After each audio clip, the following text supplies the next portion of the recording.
윤석열 정권의 감사원은 독립의 지위를 가진다고 규정한 취지를 무시한 채 감사원은 대통령 국정지원기관이다라고 답변한 감사원장의 말을 철저하게 실천해 가고 있습니다. 월성 1호기 원전 자료를 삭제했다는 이유로 감사원 감사를 방해한 혐의로 재판에 넘겨진 산업통상자원부 전 공무원들에게 무죄를 확정한 대법원 판결이 있었음에도 감사원은 지난 11일 출입기자단에 배포한 보도자료를 통해 적법한 절차에 따라 진행한 감사에 대해 왜곡된 견해가 재생산되고 있다면서 정치적 수사와 강압감사가 정당했다고 국민들을 호도하고 있습니다. 또한 대통령 관저에 대한 감사 결과를 2022년 12월에 감사 착수한 뒤 7차례에 걸쳐서 감사를 연장하면서 1년 8개월 만에 발표했지만 유병호 감사원 사무총장을 필두로 김건희 여사 지키기에 감사원이 앞장서고 있다는 사실을 다시금 확인할 수 있었습니다. 증축공사 자격도 없는 21g이라는 업체가 불법으로 증축공사를 진행했고 최초 인테리어 공사 때부터 최근 논란이 되었던 추가 드레스룸 공사 계획도 있었다고 하는데 불법 정황이 명확한 사안에 대해선 주의 조치에 그쳤고 대통령실과 관저 이전 비용의 집행 과정에 있어서 그 불법성과 재정 낭비에 대해서는 근거가 부족하다면서 감사조차 하지 않았습니다. 윤석열 정권의 하수인 역할을 하라고 감사원이 존재하는 것이 결코 아닙니다. 감사원은 국가 통치에 꼭 필요한 독립적 감사 업무를 수행하는 헌법기관입니다. 그렇기에 감사원법 2조 1항은 감사원은 대통령 소속하에 두되 직무에 관하여 독립의 지위를 가진다고 규정하여 독립성의 근거를 마련해 준 것입니다. 국가 사무를 공정하게 감사해야 할 헌법적 의무를 수행해야 하는데 필요한 독립성을 강화하고 지켜내야 합니다. 감사원이 정권을 떠나 중립적으로 행정부를 감시하고 견제하는 역할을 제대로 해낼 수 있도록 감사원법을 개정하겠습니다. 저는 참여연대 협동사무처장 이재가입니다. 저희 참여연대가 오늘 감사원법과 부패방지 권익위법 개정안을 입법 청원하기 위해서 오늘 기자회견을 열었습니다. 다 아시다시피 감사원은 헌법기관입니다. 헌법기관이라 하면은 특별히 독립성이나 그 중요성이 크기 때문에 헌법기관으로 우리 헌법에서 규정하고 있고 감사원 법에 보면은 감사원은 대통령에게 소속하되 직무에 관련해서는 독립적으로 수행한다라고 되어 있습니다. 무엇보다도 독립성이 중요한 기관입니다. 하지만 윤석열 정부가 들어선 이후 감사원의 모습은 어떻습니까? 전 정부와 관련된 사안들, 국민권익위원회하고 방송통신위원회의 그 위원장들을 몰아내기 위해서 사실상의 표적감사를 시행했습니다. 감사 결과가 나오기도 전에 전직 또는 현직의 공직자들을 검찰에 수사 의뢰했습니다. 이러한 기관이 현 정권과 관련된 저희 참여연대가 청구했던 대통령실과 관저 이전 의혹 감사에서는 어떠한 모습을 보여줬습니까? 무려 22개월 동안이나 감사 결과를 내놓는 것을 미뤘습니다. 차이필 미루고 얼마 전에 감사 결과가 나왔습니다. 다수의 위법적인 사안들이 발견됐다.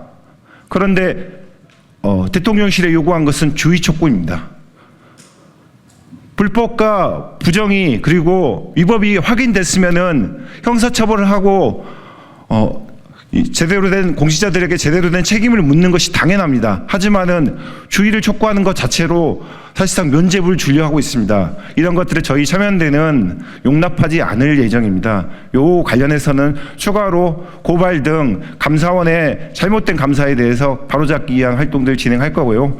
오늘 저희가 감사원법을 개정하자라고 제안하는 취지는 이렇게 감사원이 스스로 독립성과 공정성을 내팽개친 상황에서 감사원에게만 맡겨서 감사원이 제대로 살 수 없다라고 보았기 때문입니다.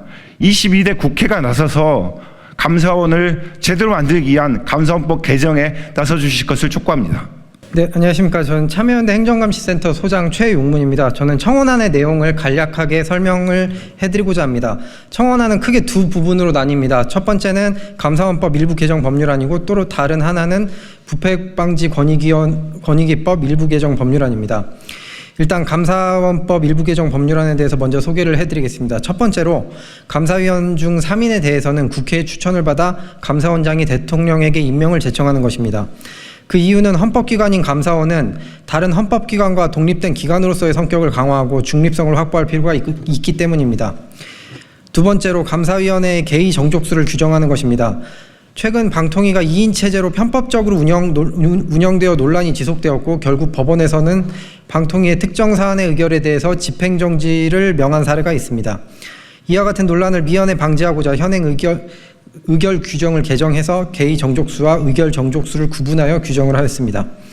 세 번째로는 감사위원회의 의결 범위를 구체화하고 의결의 공개 절차를 규정하는 것입니다. 감사원법 제12조 1항 1호는 감사원의 감사 정책 및 주요 감사 계획에 관한 사항을 감사위원회 의결 사항으로 규정하고 있지만 논란이 있는 감사의 개시를 비롯하여 감사 계획 및 변경은 감사위원회 의결 사항에 포함되어 있지 않기 때문에 이것을 감사위원회 의결 사항에 포함을 하도록 하였습니다. 그리고 긴급을 요하는 상시 공직감찰에 대해서도 감사위원회 사후 승인을 받도록 하였습니다. 네 번째로 디지털 자료의 수집 등에 대한 원칙과 변호사 참여권에 대한 규정을 신설하였습니다. 최근 감사원은 검찰과 달리 내부 훈령에 근거하여 영장도 없이 퇴직 공무원 등을 대상으로 무차별적으로 포렌식을 진행하여 문제가 된 사례가 있습니다. 그리고 감사원은 감사위원회의 의결을 거치지 않고 내부 훈령인 디지털 자료 수집 및 관리 규정을 개정한 바가 있어서 법치적 통제가 필요합니다. 그래서 디지털 자료의 수집 및 관리에 대한 법적 근거를 마련하고 법적 통제 장치를 마련하는 것입니다. 그리고 감사 과정에서 나타날 수 있는 인권 침해 방지를 위해서 변호사의 참여와 이의제기 신청 제도를 도입하였습니다. 다섯 번째로 고발, 수사 요청, 자료 제공에 대한 법적 근거를 마련하였습니다. 현재 감사원 규칙에 의하면 고발은 감사위원회의 의결이 필요하고 수사 요청과 참고 자료의 송부는 감사위원회 의결 없이 가능합니다. 그래서 감사원장이 감사위원회의 통제를 받지 않고 감사 과정에서 확보된 자료를 수사기관에 넘기는 문제가 지속적으로 발생하였습니다. 그런데 문제는 감사원법에는 고발의 절차에 관한 규정이 없고 수사 요청을 하거나 수사 참고 자료를 제출할 수 있는 근거가 없다는 것입니다. 따라서 법의 고발, 수사 요청, 수사자료 제공 등에 대해서 감사위원회 심의를 거칠 것을 명시하였습니다. 마지막으로 죄형법정주의에 반하는 감사방해죄를 삭제하였습니다. 현행 감사원법 제51조 제1항 2호는 이 법에 따른 감사를 방해한 자를 처벌하는 규정인데 감사 대상 기관에 속한 공무원이나 직원이 아닌 경우에도 누구라도 처벌할 수 있어서 너무나 포괄적이고 추상적입니다. 그래서 자의적으로 적용될 여지가 큽니다. 감사를 방해한다는 표현은 범위 주체와 행위 태양을 전혀 구체화하지 않고 있기 때문에 죄형법정주의 위반 소지가 매우 큽니다. 다음으로 부패방지권익위법 일부 개정 법률안을 설명드리겠습니다. 현행법은 국민감사의 경우 감사를 실시하기로 결정한 날부터 60일 이내에 감사를 종결하도록 하고 있습니다. 그리고 단서로 다만 정당한 사유가 있는 경우에는 그 기간을 연장할 수 있다라고만 규정하고 있을 뿐 연장 횟수에 대한 규정은 전혀 없습니다. 그래서 감사원이 무의미한 감사기간 연장을 반복해서 사실상 감사를 회피하거나 감사를 거부하는 수단으로 활용될 우려가 있습니다. 그래서 정당한 사유가 있어 감사기간을 연장할 수 있는 경우에도 그 기간을 최대 60일의 범위에서 연장할 수 있도록 개정하는 것입니다.